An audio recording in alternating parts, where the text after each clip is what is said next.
नमस्कार दोस्तों, मैं मनीष डांगी डॉक्टर अंबेडकर एकेडमी के डिजिटल प्लेटफॉर्म पर आपका तहे दिल से हार्दिक स्वागत करता हूं। दोस्तों, आज हम राजस्थान करंट अफेयर से संबंधित कुछ महत्वपूर्ण प्रश्नों पर डिस्कस करेंगे। ये प्रश्न आपकी परीक्षा की दृष्टि से बहुत ही महत्वपूर्ण है और परीक्षा में रामबाण साबित होने वाले हैं। तो दोस्तों, बढ़ते हैं पहले क्वेश्चंस की तरफ और पहला क्वेश्चन स्क्रीन पे।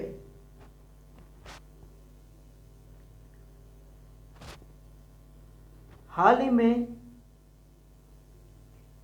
3 अगस्त 2022 से 7 अगस्त 2022 तक 5 दिवसीय हथकरघा उत्सव मनाया गया। यह क्रम है दोस्तों, ऑप्शन है ए 7वां, बी 8वां, सी 5वां, डी 10वां।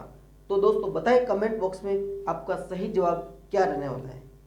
तो दोस्तों, हाल ही में संपन्न 5 दिवसीय हथकरघा उत्सव मनाया गया। यह क्रम 8वां क्रम था। कौन सा दोस्तों? 8वां क्रम, यानी कि बी ऑप्शन इज राइट। 8वां क्रम था। कौन सा क्रम दोस्तों? 8वां, यानी कि B option is right answer.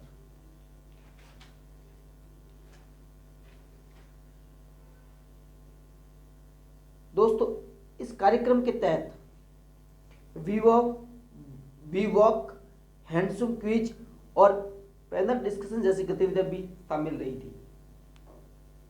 कौन कौन सी दोस्तों गतिविधियां? We walk, handsome quiz, panel discussion जैसी गतिविधियां। और इस कार्यक्रम में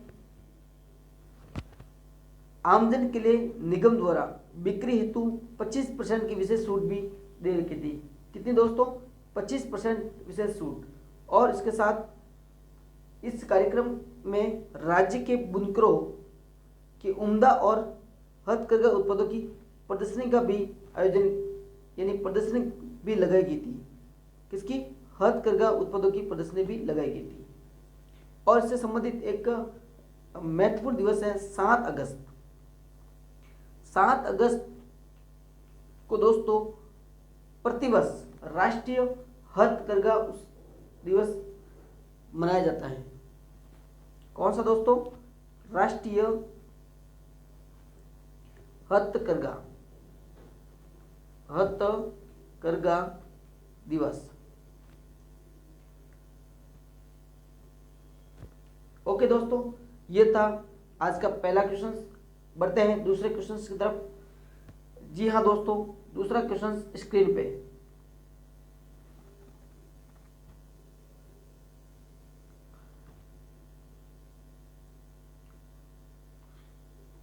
इकतीस जुलाई 2022 को माननीय लोकसभा स्पीकर श्री ओम बिरला ने निम्नांकित में से किस स्टेडियम में सिंथेटिक ट्रैक का शिलान्यास किया है?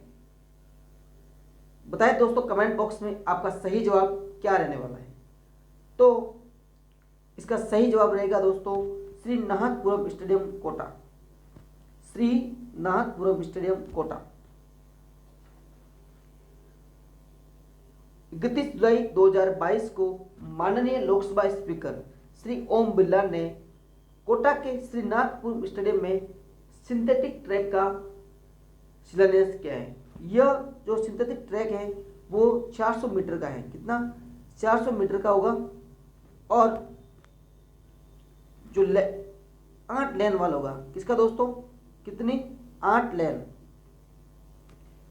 और इसका निर्माण विकास है ना दोस्तों, ध्यान रखना है, भारत सरकार के खेल मंत्रालय की खेलो इंडिया योजना के अंतर्गत किया गया है। इसका विकास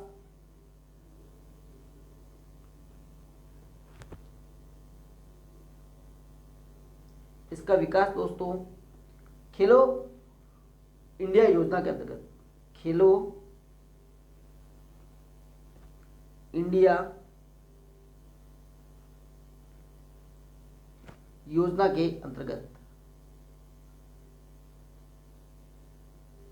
जो पीटीआई की तैयारी कर रहे हैं उनके लिए क्वेश्चंस बहुत ही महत्वपूर्ण है, तो ध्यान रखना है दोस्तों। बढ़ते हैं तीसरे क्वेश्चंस की तरफ।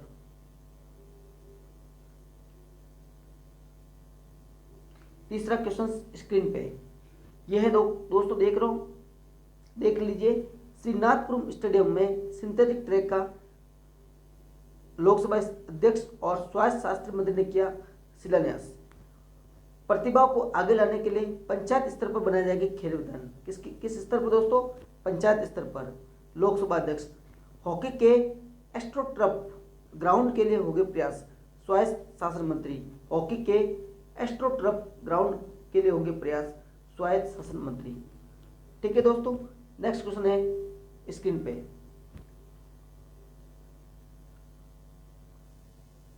जी हाँ दोस्तों, वंशावली संरक्षण एवं संवर्धन अकादमी का कार्यालय कहां पर स्थापित किया जाएगा? ये क्वेश्चन सुर्खियों में है, इसलिए दोस्तों आपको ध्यान रखना है। Option A Udaipur, B Jaipur, C Ajmer, D Kota. तो बताएं दोस्तों कमेंट बॉक्स में इसका सही जवाब क्या रहने वाला है। तो इसका सही जवाब रहेगा दोस्तों जयपुर। राजस्थान की राजधानी जयपुर में वंशावली संरक्षण एवं संवर्धन अकादमी का कार्यालय स्थापित किया जाना प्रस्तावित है। कहां पे दोस्तों? राजस्थान की राजधानी जयपुर में। और दोस्तों एक बात विशेष ध्यान रखनी है आपको कि देश का पहला डिजिटल अभिलेखागार कहां पर स्थित है? देश का पहला या प्रथम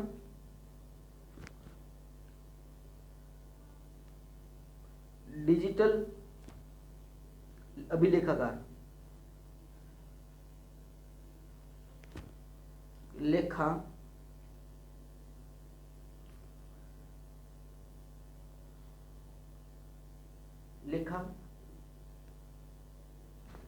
अभिलेखागार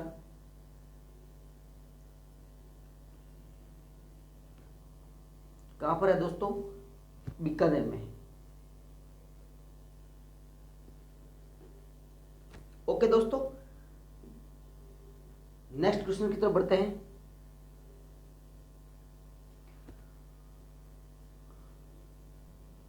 जी हाँ दोस्तों, बात कर रहे थे हम राजस्थान समसामयिक से संबंधित कुछ महत्वपूर्ण प्रश्नों पर।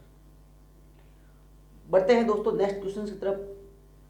31 जुलाई 2022 को राज्यपाल श्री कलराज मिश्र ने किस विश्वविद्यालय में संविधान पार्क का लोकार्पण किया है? ऑप्शन ए जय नारायण व्यास विश्वविद्यालय जोधपुर, बी राजस्थान विश्वविद्यालय जयपुर, सी महाराजा गंगा सिंह विश्वविद्यालय बीकानेर, और डी ऑप्शन है मोहनलाल सुखाड़िया विश्वविद्यालय उदयपुर। बताएं दोस्तों कमेंट बॉक्स में इसका सही जवाब क्या रहने वाला है। तो दोस्तों आपको पता होगा कि हमारे राज्यपाल श्री कलराज मिश्र ने बीकानेर स्थित महाराजा गंगा सिंह विश्वविद्यालय में संविधान पार्क का लोकार्पण किया है। इसका दोस्तों संविधान पार्क का लोकार्पण किया है। और दोस्तों इस संविधान पार्क के निर्माण का मूल उद्देश्य क्या है? यानी कि नई पीढ़ी शिक्षा प्राप्त करने के दौरान ही संविधान से जुड़े उच्च आदर्शों से व्यवहारिक शिक्षा प्राप्त हो। क्या दोस्तों? नई पीढ़ी शिक्षा प्राप्त करने के दौरान, जो नई पीढ़ी है वो शिक्षा प्राप्त कर रही है, उनके दौरान ही संविधान से जुड़े कुछ आदर्श है वो उनको व्यवहारिक रूप से प्राप्त हो। यही संविधान पार्कों के निर्माण का मूल उद्देश्य है। ओके, इसके साथ ही दोस्तों हमारे राज्यपाल श्री कलराज मिश्र ने बीकानेर स्थित महाराजा गंगा सिंह विश्वविद्यालय में संविधान पार्क का लोकार्पण के साथ ही एक और पार्क का शिलान्यास किया है, वो है दोस्तों ऑक्सीजन पार्क। किसका दोस्तों? Oxygen park. जैसा कि चित्र में देख रहे होंगे आप, ये दोस्तों ऑक्सीजन पार्क लिखा हुआ है, ऑक्सीजन पार्क। और माननीय श्री राज्यपाल कलराज मिश्र जी के साथ कैबिनेट मंत्री श्री अर्जुना मेघवाल भी उपस्थित है। ओके दोस्तों, ये था अपना क्वेश्चन। ठीक है दोस्तों, संविधान पार्क के साथ ही ऑक्सीजन पार्क का भी शिलान्यास माननीय श्री राज्यपाल कलराज मिश्र जी ने किया है। बढ़ते हैं दोस्तों नेक्स्ट क्वेश्चन की तरफ। नेक्स्ट क्वेश्चन स्क्रीन पे।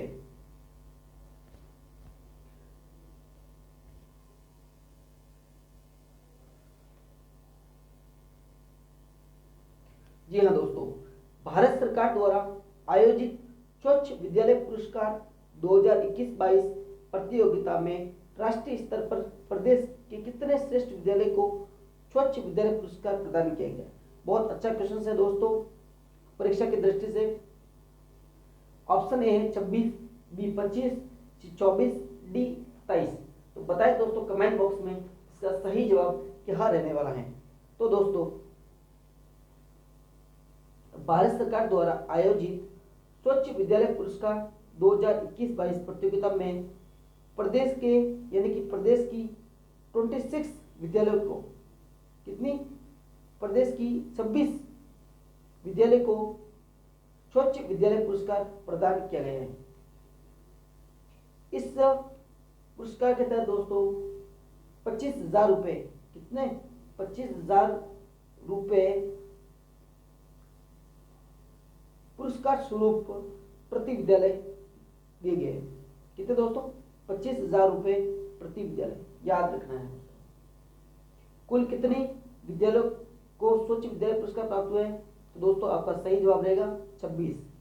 ओके, बढ़ते हैं नेक्स्ट क्वेश्चन की तरफ। ये स्क्रीन पर आप देख रहे होंगे स्वच्छ विद्यालय पुरस्कार 2021-22।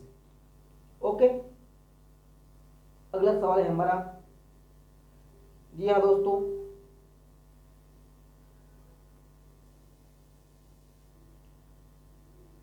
राजस्थान के किस जिले में एयर कार्गो कॉम्प्लेक्स स्थापित किया जाना प्रस्तावित है?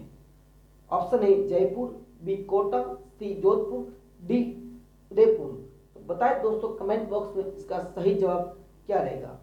तो जिलों की नगरी उदयपुर में एयर कार्गो कॉम्प्लेक्स स्थापित किया जाना प्रस्तावित है। तो आपका सही जवाब रहेगा डी, ऑप्शन इज राइट। जिलों की नगरी उदयपुर में एयर कार्गो कॉम्प्लेक्स स्थापित किया जाना प्रस्तावित है। राजस्थान लघु उद्योग निगम के चेयरमैन श्री राजेश अरोड़ा ने बताया कि भारत सरकार के विमानन मंत्रालय के सैद्धांतिक रूप से राजसिकों को, जिसको दोस्तों राजसिकों को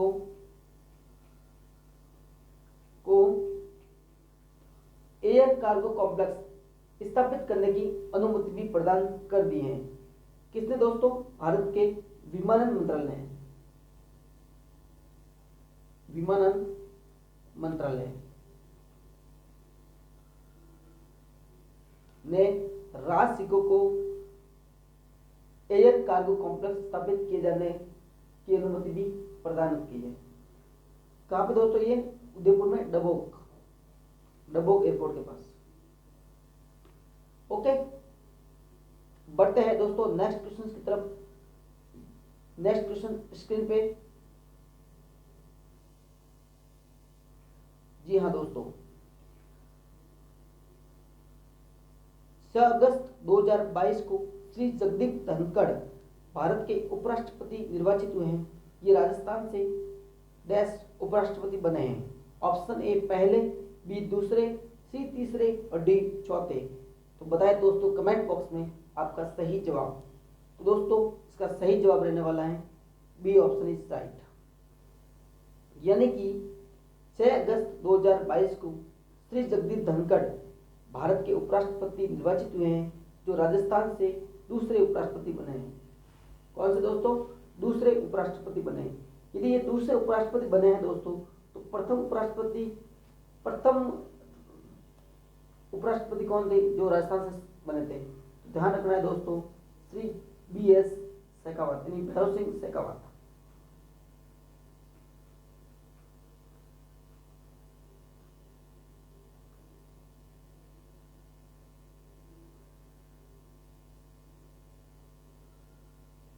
ओके दोस्तों,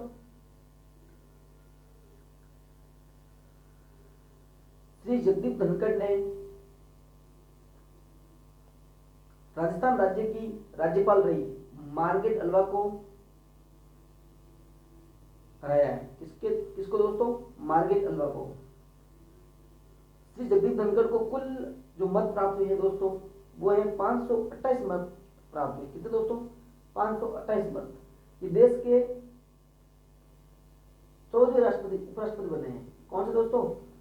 14वें उपराष्ट्रपति। ओके, उपराष्ट्रपति। और दोस्तों यदि बात की जाए तो ये बंगाल के गवर्नर भी थे।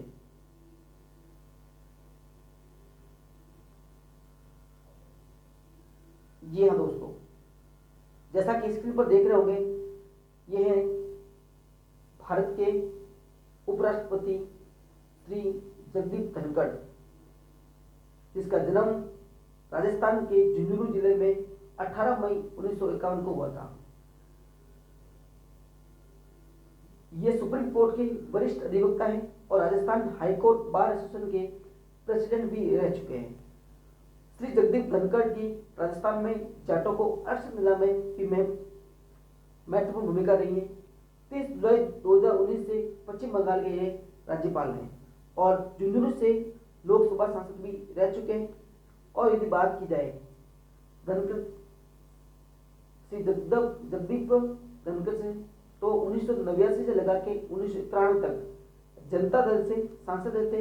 उसके बाद उन्होंने कांग्रेस का कांग्रेस का दामन थाम लिया था।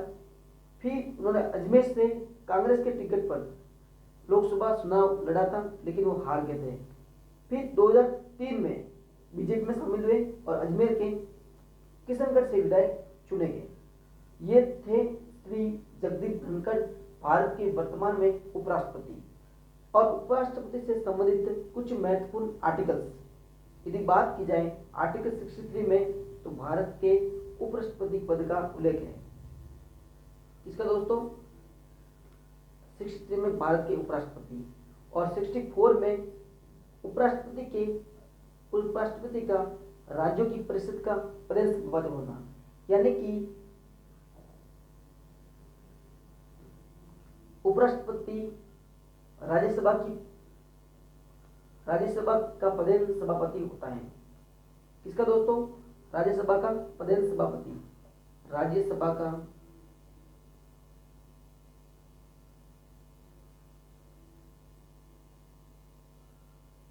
प्रदेश सभापति कौन होता है दोस्तों? उपराष्ट्रपति। ओके, फिर होता है दोस्तों 65 आर्टिकल्स। उपराष्ट्रपति का आकस्मिक मृत्यु अथवा राष्ट्रपति की अनुपस्थिति में राष्ट्रपति के कार्यों का निर्वहन करना, यानी कि राष्ट्रपति की अनुपस्थिति में उपराष्ट्रपति के कार्यों का निर्वहन करना। 66 में उपराष्ट्रपति का इलेक्शन दोस्तों। और 67 में उपराष्ट्रपति का कार्यकाल। उपराष्ट्रपति का कार्यकाल सामान्यतः 5 वर्ष होता है। कितना दोस्तों? 5 वर्ष। उपराष्ट्रपति के 67 में उपराष्ट्रपति कार्यालय की रिक्ति की पूर्ति के लिए चुनाव का समय निर्धारण और आकस्मिक रिक्ति की पूर्ति के चुने गए व्यक्ति का कार्यकाल। और 69 में उपराष्ट्रपति का शपथ ग्रहण। इनको शपथ कौन दिलाता दोस्तों? तो राष्ट्रपति या राष्ट्रपति द्वारा मनोनीत व्यक्ति। फिर है अनुच्छेद 70 आर्टिकल 70 में अन्य आकस्मिकताओं में राष्ट्रपति के कार्यों का निर्वहन करना। और 77 में उपराष्ट्रपति के चुनाव संबंधी अथवा इससे जुड़े मामले, यानी कि जो अंतिम निर्णय होता है वो होता है दोस्तों सुप्रीम कोर्ट का होता है। किसका दोस्तों? सुप्रीम कोर्ट का। तो ये थे महत्वपूर्ण तथ्य उपराष्ट्रपति के संदर्भ में। अब बात करते हैं नेक्स्ट क्वेश्चन की तरफ। जी हाँ दोस्तों, नेक्स्ट क्वेश्चन स्क्रीन पे। जी हाँ दोस्तों, अगला क्वेश्चन है आपका, अखबारों में रही लंपी स्किन डिसीज है। ऑप्शन नंबर ए है दोस्तों प्रोटोजोआ जनित रोग, बी विषाणु जनित रोग, सी जीवाणु जनित रोग और डी कृमि जनित रोग। बताएं दोस्तों कमेंट बॉक्स में आपका सही जवाब क्या रहने वाला है। तो दोस्तों लंपी स्किन डिसीज आपने सुना होगा कि ये गोवंश में दिनों दिन यानी तेजी से फैल रहा है। तो ये एक दोस्तों विषाणु जनित रोग है। किस प्रकार का दोस्तों? विषाणु जनित यानी वायरस जनित रोग है। जिस प्रकार कोविड-19 देखा गया था उसी प्रकार ये रोग देखा जा रहा है, वायरस जनित रोग।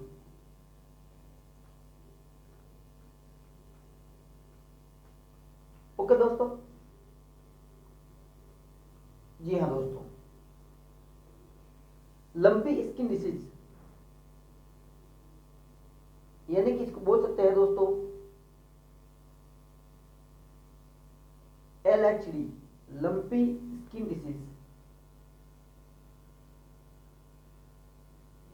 जी हाँ, यह मवेशियों में तेजी से फैलने वाला विषाणु जनित गांठदार त्वचा रोग है। किस प्रकार दोस्तों? गांठदार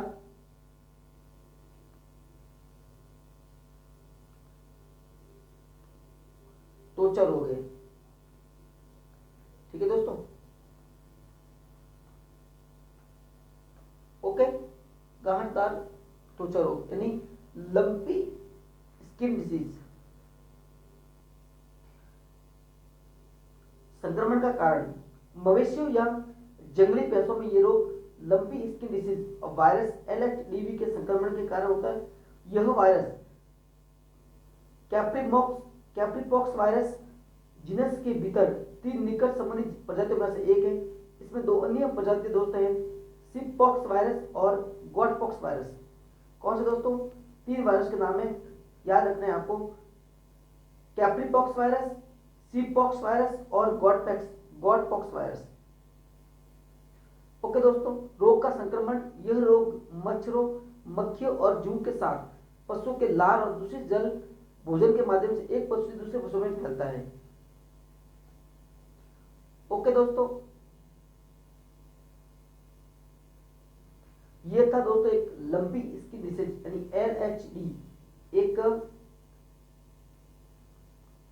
वायरस जनित रोग है। याद रखने की बात है कि ये किस प्रकार का रोग है दोस्तों?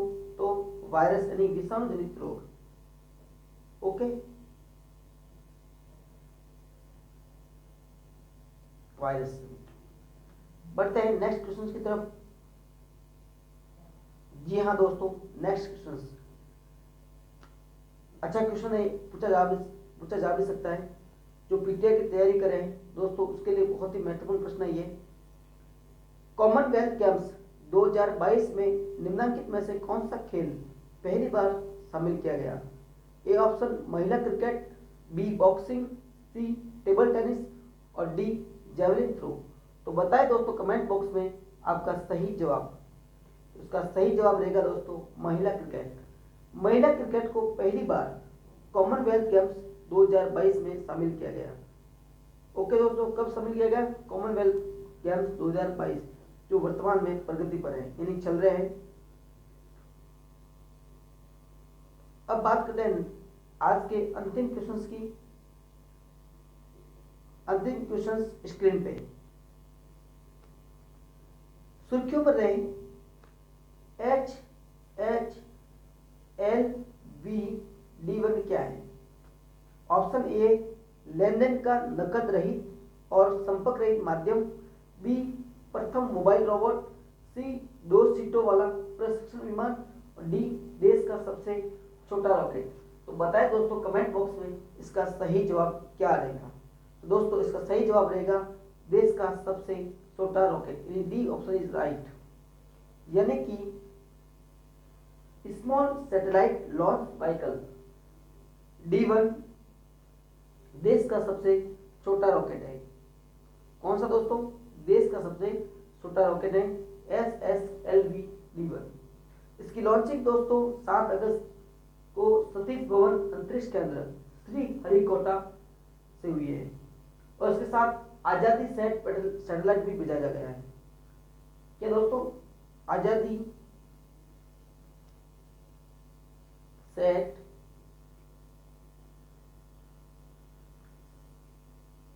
का सैटेलाइट भी भेजा गया है। ओके, और ये खास बात इसमें यह है कि दोस्तों देश भर के 75 ग्रामीण स्कूलों के कितने दोस्तों 75 ग्रामीण स्कूलों के साढ़े साढ़े 700 यानी 750 स्टूडेंट ने 75 पेलोड का निर्माण किया है। कितने दोस्तों 75 पेलोड का निर्माण किया है, 75 पेलोड का निर्माण किया है। इसीलिए ये परीक्षा की दृष्टि से महत्वपूर्ण हो सकता है।